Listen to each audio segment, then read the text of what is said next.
Good afternoon. Thank you for coming, and Kevin, thank you for inviting me. So what is Koala Bottle? Koala Bottle is a magnetic bottle cage for bicycles. And the way it works, and it's really simple, I can do it with a clicker and a microphone in my hand. You attach this to your bicycle. This is a standard industry bottle that has been manufactured for about 25, 30 years. So you'll see similar shapes on other bottles.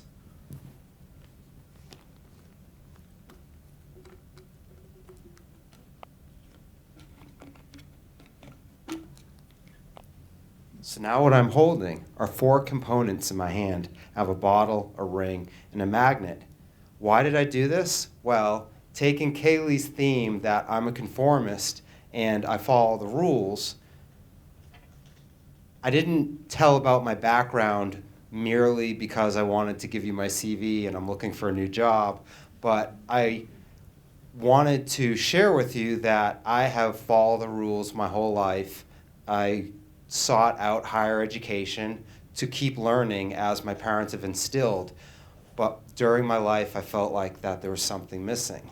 And a couple years ago, I decided that I need to take one of my good ideas and follow through with it. And that's why I invented Koala Bottle.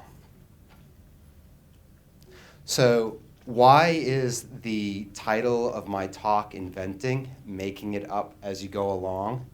Well, it's a play on words. You really are making something new. You're inventing. But you're making it up as you go along because when you're sitting at home and you're thinking about what you want to do, you realize that it requires drawing upon disciplines that you have no training or understanding of. And what this really requires is that you fake it. and that's what I have done. I have faked my way into selling a product. But along the way, I asked a lot of questions to a lot of individuals, and I did a lot of research, and I made people think that I knew what I was talking about. And I made myself think that I knew what I was doing. But that's what keeps you inspired, because along the way, as you're inventing, you have little successes. And these little successes grow and give you confidence. And as you share your successes with other people, it builds that confidence. So as you're inventing, I suggest that you share your small feats with people and relish in it and use it to propel you forward. So I learned a great word when I was an economics student in graduate school. And the word is called parsimony. And what my econometrics professor used to tell us was the best model is a parsimonious model.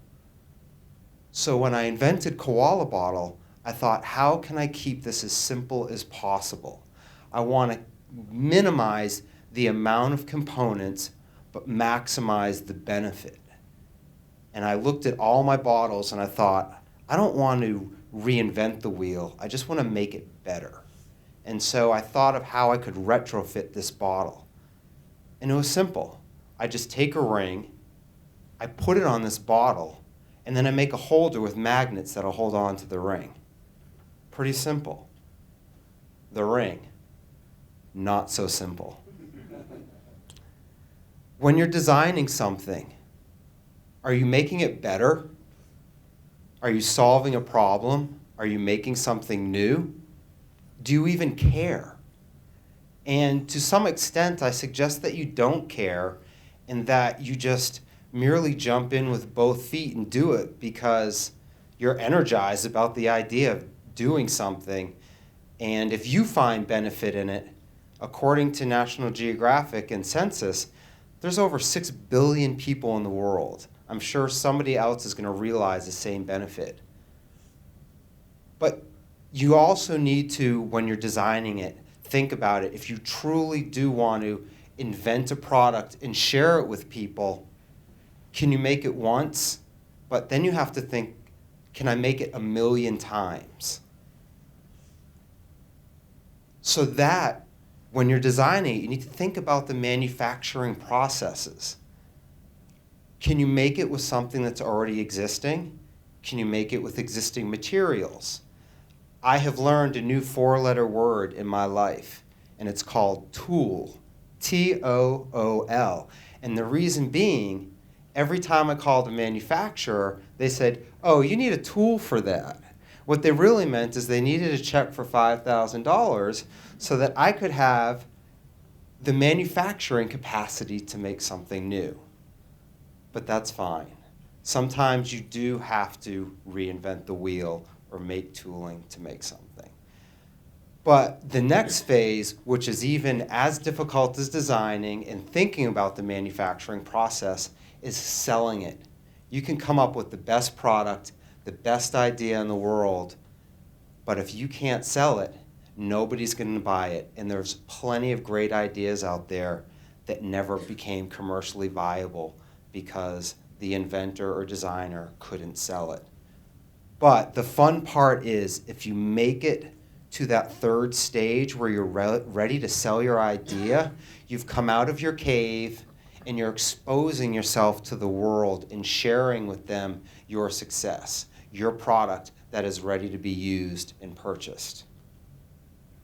But along the way, expect the unexpected. Use an iterative process. Keep testing take small steps in your design and keep testing until it's refined. Get input from friends because this is what's going to help you get beyond those unexpected circumstances and test again. And I put 2 funny pictures in here to share with you. One is a picture of a guy at the FedEx facility in West Columbia who's loading my first shipment of bottles that arrived unbeknownst to me by a pallet, and I had to, at the last minute, rent a U-Haul truck. And I really quickly want to back up. When I mean expect the unexpected is those original rings were made on a lathe, the same machine that you'd use to form a bat. But it was too labor intensive, and it left a burr inside the ring, and I really had to rethink the manufacturing process to make a much nicer component that would be available commercially. And so I really had to take a step back and think about the manufacturing process.